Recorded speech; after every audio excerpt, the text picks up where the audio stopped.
अशी विचार वक्तृत्वाची कला लाभलेले लोकोत्तर लोकनेते यशवंतराव चव्हाण यांच्या प्रतिमेस कार्यास वंदन करून सन्माननीय व्यासपीठावरील मान्यवर, वंदनीय गुरुजन वर्ग आणि येथे उपस्थित माझ्या मित्रमैत्रिणींनो, आधुनिक महाराष्ट्राचे शिल्पकार यशवंतराव चव्हाण यांचा जन्म 12 मार्च 1913 रोजी सांगली जिल्ह्यातील देवराष्ट्र या गावी झाला.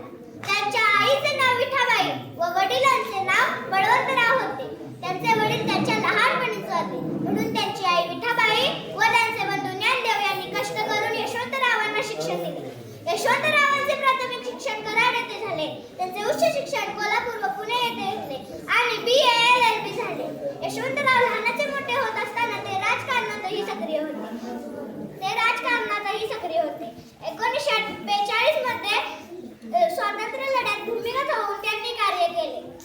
1 नोव्हेंबर 1956 मध्ये स्थापन झालेल्या विभाजित मुंबई राज्याचे पहिले मुख्यमंत्री म्हणून त्यांची निवड झाली. तसेच 1 मे 1960 महाराष्ट्र राज्याची उत्साही वातावरणात स्थापना झाली. या नवीन राज्याचे पहिले मुख्यमंत्री यशवंतराव चव्हाण झाले. पुढे त्यांनी संरक्षण मंत्री, गृहमंत्री, अर्थमंत्री, परराष्ट्र मंत्री ही महत्त्वाची मंत्रिपदे सांभाळली. या सर्वच खात्यात त्यांनी आपल्या कार्याचा ठसा उमटविला होता. या सर्वच काळात त्यांना सदैव साथ दिली ती त्यांची पत्नी सौ वेणुताई. अगदी शून्यातून यशवंतराव चव्हाण यांनी आपलं नाव आपल्या कामगिरीच्या जोरावर उभे केले होते. आपण केलेल्या कष्टाची त्यांना जाण होती. कोणत्याही पदाचा त्यांनी गैरवापर कधीच होऊ दिला नाही. आपल्या समाजातील दारिद्र्य मिटवून टाकणं हे त्यांचं एक स्वप्न होतं. महाराष्ट्राला व देशाला कसे मंत्रिपदावर नेता येईल हाच विचार त्यांनी केला. यशवंतराव लहानपणापासूनच एक प्रगती विचारांचे होते. महाराष्ट्राला विकासाच्या शिखरावर नेण्याचा त्यांचा मोलाचा वाटा आहे. आपल्या कर्तृत्वाने राज्यातच नव्हे तर देशात आपले नाव उंचावणारे यशवंतराव चव्हाण हे बालपणापासूनच विचारी, विवेकी व बहुआयामी व्यक्तिमत्व होते. अतिशय खडतर परिस्थितीतून त्यांनी आपले कर्तृत्व घडवले होते.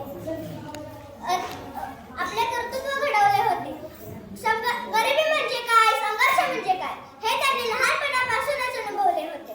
आपल्या पुढच्या काळात नेतृत्व करत असताना जनसामान्यांना अशा अडचणींना सामोरे जावे लागू नये याची काळजी यशवंतरावांनी नेहमीच केली.